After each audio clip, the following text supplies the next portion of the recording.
Hello friends, welcome back to your channel. तो KGMU का mop up round का notice आ गया है।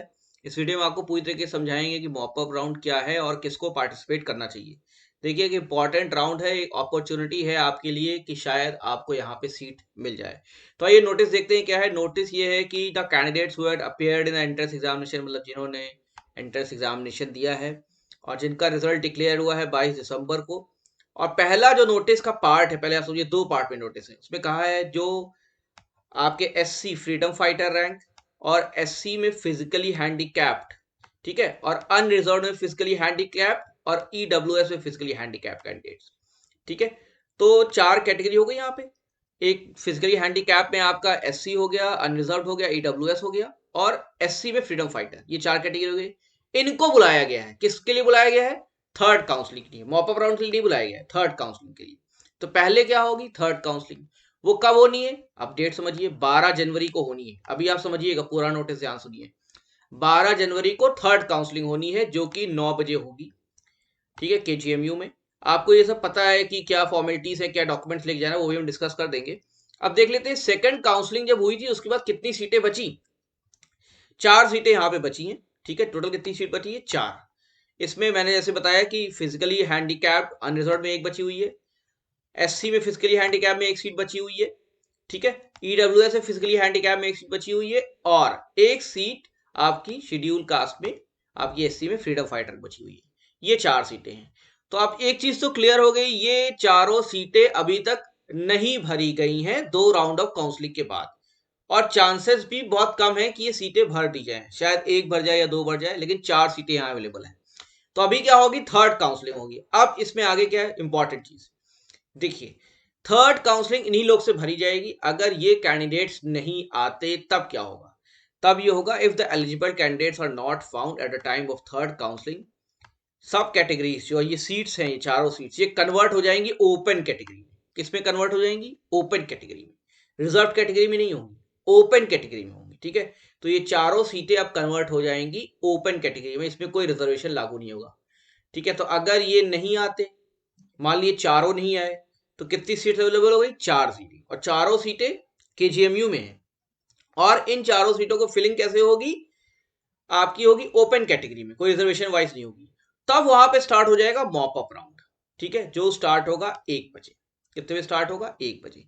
तो उसी दिन 9 बजे थर्ड काउंसलिंग होगी। थर्ड काउंसलिंग जैसी ओवर होगी, अगर सीटें भर जाती हैं और नहीं भरती, तो ये चारों की सीटें अब ओपन कैटेगरी में चली जाएंगी, मॉप अप राउंड में कन्वर्ट हो जाएंगी। अब मॉपअप राउंड के लिए क्या है? अब मॉपअप राउंड के लिए वो कैंडिडेट्स को आना है जिनको फर्स्ट और सेकंड राउंड ऑफ काउंसलिंग में सीट अलॉट नहीं हुई थी, ठीक है। ये भी बात समझिए, you are instructed to appear in mop up after checking the seats availability. ये तो नेचुरल सी बात है, अगर सीट अवेलेबिलिटी चेक करनी होगी उसी दिन मालूम हो जाएगी सीट भरी कि नहीं। और ओवरऑल रैंक भी आपको पता होनी चाहिए, क्योंकि मेरिट वाइज ही होना है।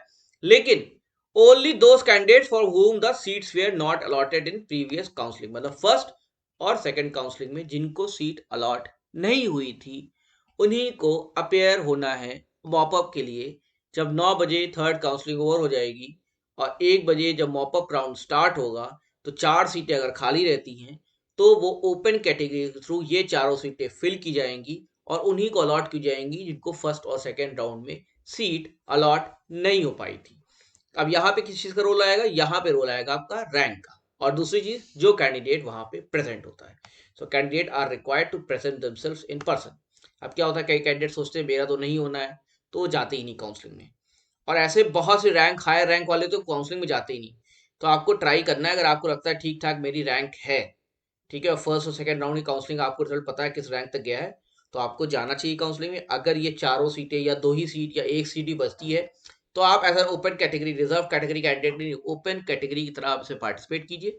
और चांसेस है कि चारों सीटें अगर खाली रहती हैं तो चारों सीटें जो रैंक वाइज आपकी जो मेरिट होगी उसके अकॉर्डिंगली आपको असाइन हो सकती है, ठीक है। प्रोसेस क्या रहेगा?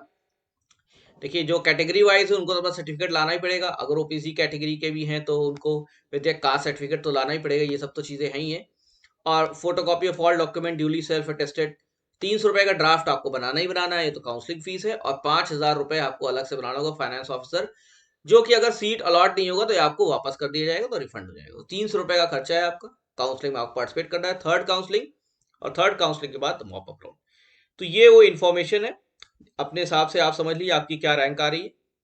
जिनको सीट्स नहीं मिल पाई हैं वो मॉप अप राउंड के लिए भी पार्टिसिपेट कर सकते हैं।